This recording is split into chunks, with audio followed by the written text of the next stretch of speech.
Dans les Yvelines, les habitants ont décidé de rassembler leurs meilleures recettes pour en faire un livre. L'occasion de vivre de jolis moments et surtout de les partager. Elisabeth Tran et Bertrand Lachat nous racontent l'histoire de « À table, les Feucherolais ». Les confinements les avaient isolés. Chacun chez soi, chacun dans sa cuisine.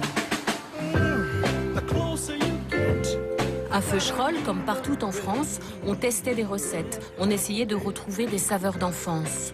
Le village éminçait, ciselait, mitonnait. Et puis un jour, 5 amis unis par la gourmandise ont eu une idée. Compiler les recettes préférées des habitants et en faire un livre. C'est vraiment le partage de base de toute vie sociale. On se met toujours autour d'une table pour boire ou manger. Pour lancer le projet, les bénévoles ont commencé par décrocher leur téléphone et ont appelé leurs voisins. On a dit qu'on voulait de l'humain, on voulait des anecdotes, on voulait des histoires, on voulait des choses, des recettes qui leur tiennent à cœur surtout. Des choses qu'ils avaient envie de transmettre et envie de partager. En quelques mois, 130 recettes ont pu être réunies, mais ce travail collectif n'est pas inédit. En 2008 déjà, les recettes du village de Saint-Xiste avaient été compilées pour sauver son patrimoine.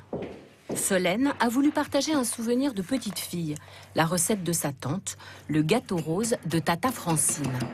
C'est pas un gâteau que j'avais l'habitude de faire, mais je suis allée aux sources trouver la recette en fait. Tout Feucherolles peut désormais s'en régaler. Fabrice enseigne le dessin dans le village. Originaire du Nord, il a choisi une recette en patois ch'ti, les Saint-Jacques à l'hurlure. À l'hurlure, ça veut dire c'est lâcher du poignet. Donc on n'a pas de... On met directement les choses dedans. Ça veut dire au pif? Au pif, exactement, voilà. Ce plat de fête était traditionnellement préparé par sa grand-mère et dégusté en famille pour le réveillon. On la regardait, on disait mais elle est où grand-mère ta recette? Et elle dit oh, bah, moi je fais tout à l'hurlure et j'ai jamais mangé des coquilles Saint-Jacques qui avaient le même goût. 20 minutes au four et le tour est joué. Une recette encore plus savoureuse en version originale. La cuisine est aussi une découverte, un dépaysement d'essence. C'est ce qui a incité Magali à préparer le colombo de poulet de sa Martinique natale. C'est un plat relevé, épicé, qui parle vraiment de la chaleur des Antilles. Ça fait voyager. Ça fait voyager, exactement. Du soleil dans l'assiette et la cuisine du monde accessible à tous. Tous, même les enfants. Les deux écoles ont participé à l'aventure avec une recette simplissime, testée et approuvée par des générations d'élèves. Le gâteau au yaourt, un goûter culte.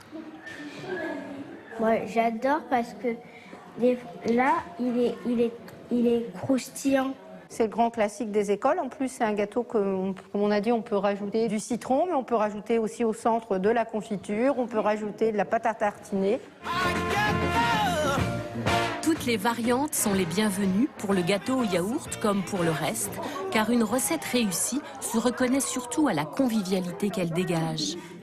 C'est la magie d'une bonne table entre voisins devenus des amis par la grâce d'un petit livre. Super idée ce livre. La Riviera italienne maintenant. Elle offre un vrai dépaysement au milieu des jardins qui fleurissent de Menton à San Remo. On peut admirer des milliers de plantes et de fleurs du monde entier. La région est d'ailleurs classée au patrimoine de l'UNESCO.